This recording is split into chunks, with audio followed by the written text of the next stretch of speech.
What if I were to suggest that you play a key role in the awakening world? And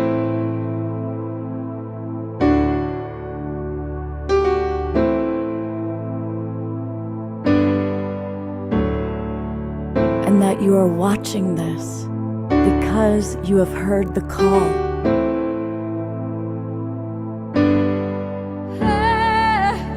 We can start right now by opening our hearts and minds.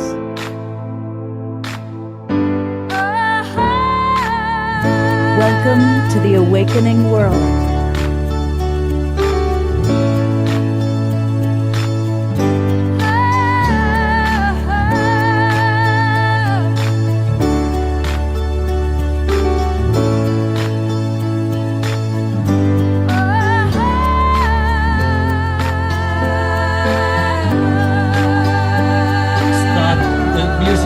Coming through. Music's not coming through? It's just fine. Well, now that's strange because I have the Shure sound on. I got it. It's totally fine, Scott. It's his machine. Oh, no. Well, that's where I should always check with Omar Shah first. Yeah. Now what to do? Well, just you can run it again. I think I'm going to do that again. In fact, I'm going to actually stop recording and start all again. Yeah. It was just fun, Jerry. All right. A little bit funny for those of you watching on Facebook. Hang in there. We're going to do this all over again. Take two. Yeah. And I got to cue it all up again. If you can't trust a mystic monk, who can you trust? My gosh.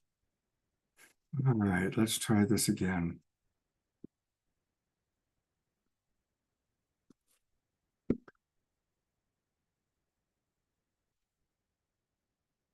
To get everything all queued up. Okay.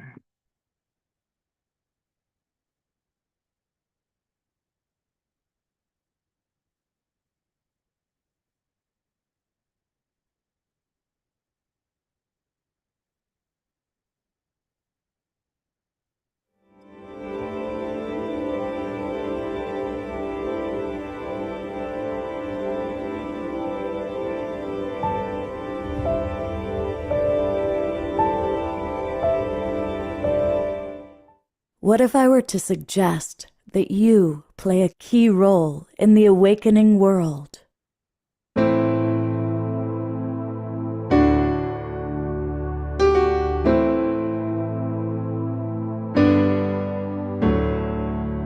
And that you are watching this because you have heard the call.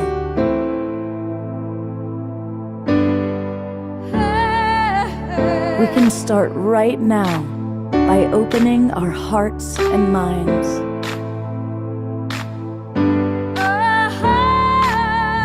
Welcome to the awakening world.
Good evening, everybody, and welcome to the Awakening World. I'm your host, Love Coach Scott Katamas, and tonight is an edition of our Community Connections. And we've got a really wonderful group of people who are going to be presenting, playing music. We're going to be learning, hearing some interesting stories. and learning all about different ways that we can support important members of our community. In no particular order, really in the order of who I see them, we have with us tonight Kati J. And Kati J is your go-to source for beautiful meditations. No joke, I start my day about 2 or 3 times a week with her meditations. And she's also going to be sharing with us all about Pause, which is an animal wellness program. So welcome, Kati J. Glad to have you with us. And we've got the lovely Heather and Miss Daisy, and we're going to be learning all about Miss Daisy's magical wonderland. So thank you, Heather, for bringing her on. And Heather also has introduced us to, and Heather knows music and she knows talent. And so when she says, Scott, you got to have Hannah on the show, I checked it out. And yes, we're going to have Hannah Burke making her Awakening World debut tonight, which we're excited about. And we also have one of our friends from Humanities Team. We all love Humanities Team. And Teresa Sims is with us tonight. And then we're going to meet a really fascinating couple. They're new friends. This is Britton and Carolee, and they have had an extraordinary life. And we're going to be learning all about their journey into sovereignty and freedom. So these are our guests. And of course, we have our beloved Omar Shah with us. It's a very Sebastopol, Colorado evening. Half the people here are from Colorado, half are from Sebastopol. And I'm somewhere in the middle. But it's going to be a fun night. It's going to go a little bit longer tonight because we've got a lot going on. So have some tea because we're going to be together probably until about 8:15 or 8:30 Pacific time. And as always, we are going to start the show with beloved Omar Shah and an opening song. That would be me, and namaste and welcome. Welcome to all of our broadcast partners and Facebook and YouTube viewers. And this song is called One Heart, One Mind, and One Soul. And here we go.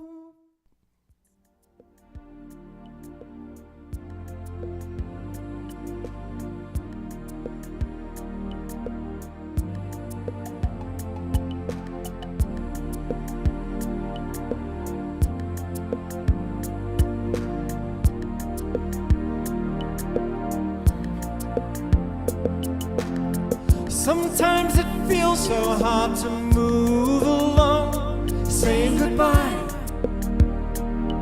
to yesterday. Take heart, my friends, there is a new song calling us back to our homelands. When something troubles you, just call out my name. I am the one who loves you. Be still within. Hear what I say. Give me the chance to be with you. We are one heart, one mind, one soul, working together to heal. And there are no walls between us now. It's a celebration of union.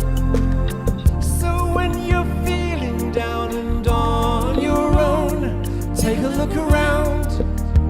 I am in everything.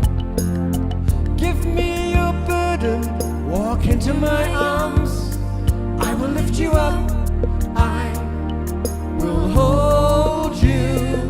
We are one heart, one mind, one soul, working together to heal. And there are no walls between us now.